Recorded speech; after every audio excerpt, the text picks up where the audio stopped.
پہلا ایکشن 9 سے 9:30 کے قریب کیا اور ان کارکنان کو منتشر کیا اور ان کو وہاں سے ڈسپرس کیا. وہاں پہ صرف اس کے بعد علیمہ خان، ان کی 2 بہنیں اور 8 سے 10 خواتین اور چند رہنما تھے، جن میں شاہد خٹک صاحب تھے، مینا خان تھے اور نعیم حیدر.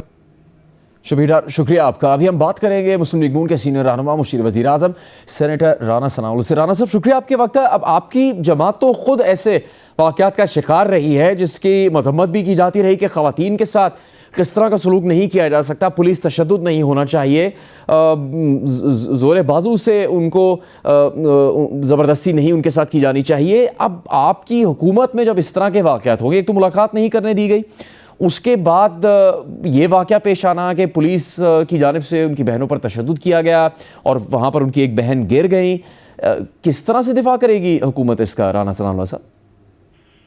نہیں دیکھیں، خواتین پہ تشدد جو ہے یہ بالکل اس کا کوئی دفاع نہیں کر سکتا اور ایسا عمل جو ہے وہ بالکل نہیں ہونا چاہیے. اور جو لوگ وہاں موقع پہ اس کارروائی کے لیے موجود تھے ان سے باز پرس ہونی چاہیے اور ان کا موقف بھی لیا جانا چاہیے کہ وہاں پہ یہ واقعہ کس طرح سے پیش آیا.